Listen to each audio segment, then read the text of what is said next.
This is Chillingham Castle. Located in Northumberland, not far away from the Scottish border, this was originally a 12th century stronghold which became the fully fortified Chillingham Castle in 1344. It is also considered to be the most haunted castle in the whole of the British Isles. Join me in this video as I photograph the castle and the grounds with a newly acquired digital infrared camera.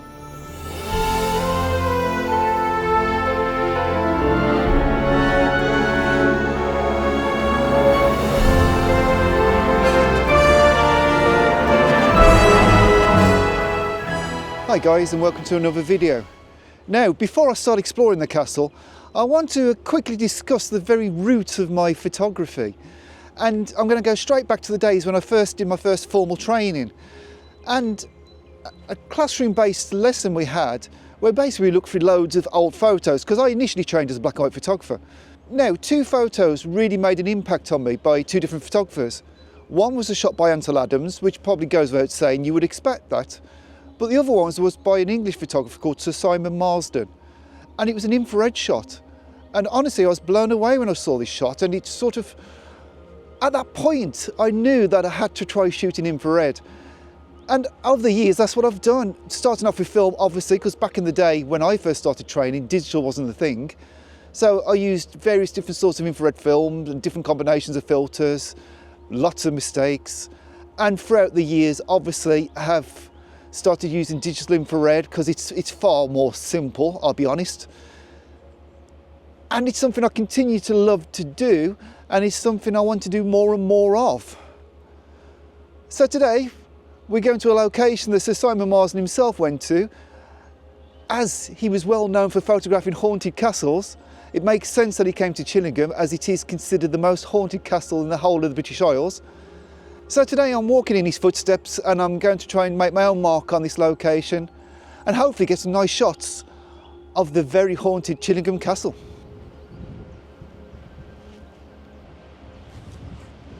Wow.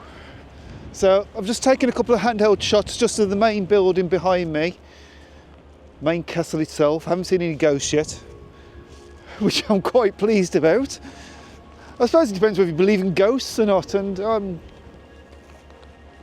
well, if I see one by the end of the day, I will believe in ghosts. So I'm just, before going inside, I'm having a little bit of an explore outside, because I think really, it's all going to be about external shots, I think, for me on this one. And it's always nice to get something in the bag, and I think really, walking around the grounds first of all, I'm more likely to get the shots I'm going to be happy with. I can't really see there being that much inside, but I could be totally mistaken. But it's definitely a really interesting location. I'm just going to swing you around. I'm not sure if you can see these, but there's some really cool trees, of course, which is good for infrared. But also these cannons here. Like, how cool are those? Now if I can try and compose a shot with the cannons in, I think this could actually be really interesting. And I think that actually might be a really nice angle. So I'm getting purposely low because there's a car parked right by the castle.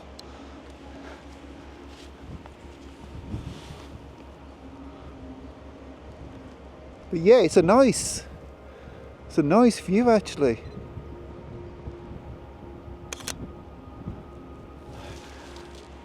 As ever, as with normal light, what I'm waiting is for a bit of sun to come from behind a cloud to illuminate the cannon and the castle.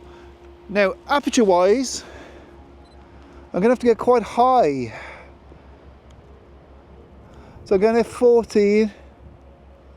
And it's just a waiting game. Just waiting for the light to hit the cannon.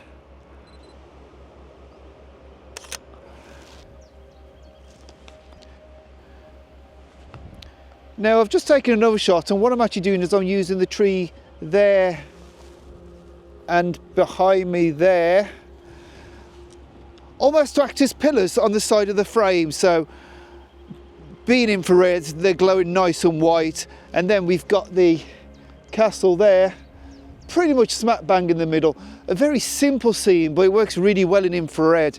I'm not convinced it would work in normal colour photography as such, but I think in infrared it works particularly nice. Now, talking about colour, because this camera is slightly different to the one I was using in last week's Stone Circle video, because this is an 830 NM converted camera. Now, what that means is basically it's not recording any colour at all, it's just recording pretty much pure infrared. So all your images come out black and white, which is, to be honest, my preferred conversion, because my shots always end up being black and white anyway. So I'm quite happy stripping out any colour information there and just going with pure black and white from the camera. I find it a really nice way to work. Now, the camera itself, if I lift it off so you can actually see it, is a little Sony A7, so it's an old camera. And to be honest, I wasn't in the market at all for a new infrared camera. I wasn't particularly looking. But I noticed this on eBay, and what it is, it's been converted in the States, and it's got an AR coating on the sensor, which is anti-reflective. Now, what does that mean, you probably ask? Well, basically, if you've watched some of my previous videos, you know I've discussed hotspots and how sometimes if you're using a normal lens designed for visible light, i.e. not infrared, they can be prone to having hotspots with a bit of reflection going off the sensor, off the back of the lens. And what this does, having an AR coating on it, means it essentially eradicates that problem, or at least minimises it a lot. So theoretically, I should have to use virtually any lens on this little camera and it should work. And that could be a little bit of a game changer, because in the past, I've used numerous different systems, Canon and Fujifilm particularly for infrared. And if we stick with Fujifilm, what you find with Fujifilm is whilst the infrared from the camera is beautiful, once converted, absolutely stunning, a lot of the lenses are not infrared safe, which is a real pain, because you end up having to use, picking and choosing certain ones which will work okay. For example, the 14mm 2.8's not too bad in infrared. And if I remember rightly, the 18-135 super zoom, which wasn't that brilliant a lens for normal visible light, was really good for infrared. So it meant sometimes you have to have a bit of a compromise on the gear you carry around. So theoretically, I can now carry this around and use pretty much any lens I've got. Now, what I've got on at the moment is the 28-60mm that came with my Sony A7C, which of course is my video camera. And I've just got that on, and it seems to be working beautifully. So far, I'm really chuffed. Now, I'm trying to hide this car again, but I'm also trying to exaggerate this big tree. It's a less obvious shot, I suppose. The car's a pain, but I can just about get behind a post. And that's the one. So I've come well away from the castle now, and I've found what I can only describe as a standing stone on a cliff, which is a bit weird. In all fairness, I don't know if it's just the fact because it's supposed to be in the most haunted castle in Britain or in the grounds. It's got a very strange feel up here. So what I'm going to try and do anyway, I'm going to try and photograph the stone, get the castle in. There's a nice group of trees as well.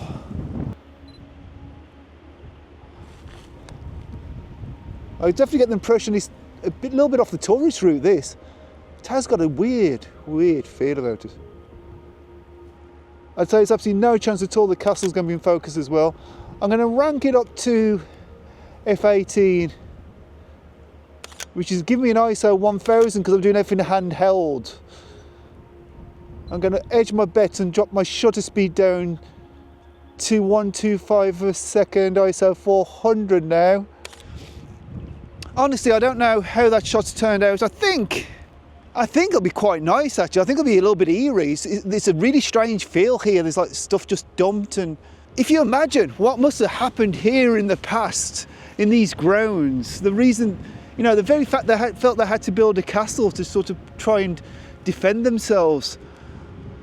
There's a lot of history going on here. And it does feel a bit weird. It really does. Now I'm finding this quite interesting. This kind of feature. And what I want to try and do is get the castle behind. But I think what I'm going to have to do, because if you look over here, I'm not sure if you can see it, that building's got some tape around it, so it doesn't look very good. So I'm actually going to change the lens. I'm going to put a 28-200mm zoom on the camera, and I'm going to come further back and then I'm going to pretty much zoom in and hopefully get the castle and this feature in all in one frame. And I think it may well work. I'm a little bit concerned I might be getting a bit of camera shake now. Now, the original Sony A7 unfortunately didn't have IBIS in it, so it had no in-body image stabilisation. So it means it's back to the good old days of making sure my shutter speed is fast enough to allow for any sort of slight movement. So I've set it to 400th of a second. I'm shooting about 100mm, so that should be absolutely fine. I think all in all the composition worked quite nicely. But again, the good news is there seems to be no sort of hotspot. What is interesting is how tight this lens is to fit on this camera body. It's like, you see the amount of force I'm having to give it to actually remove the lens and put the lens on. Now I think this is to do with the weather sealing on the Tamron 28 to 200mm lens. But I suppose it's better being weatherproof than not being weatherproof. I don't want any gunk getting in. But yeah, it's a little bit off-putting when you have to virtually use two hands to take a lens off and put it on, but it's fine with the other lens, so it's obviously, it is to do with this lens. Very weird. Anyway, so what I'm going to do now is I'm going to put the other lens on, I'm going to attach a GoPro to myself, and I'm going to have a walk inside the castle and let you guys have a look what I actually see.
That was a bit of a bizarre experience, to say the least.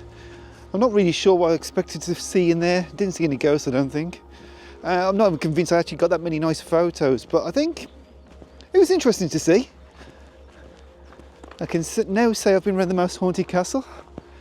Whether that's the most haunted castle in England or Great Britain, you let me know. I'm not sure. I did say Britain at the start. I'm starting to wonder if it might have just been England.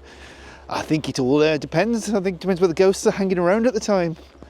They weren't hanging around by me anyway. Anyway, before I go, I'm going to leave you some photos I've just taken around the garden. But before I do that, I'd just like to say I hope you've enjoyed this video. Something a little bit different from me, but a lot of fun. Tried out the new camera, it seems to be working great. And I'm looking forward really to just taking it out more and more. Anyway guys, I hope you've enjoyed this video. If you have, please give it a thumbs up. Maybe subscribe to the channel if you haven't. And I'll see you again next week for a less spooky video. Thanks for watching.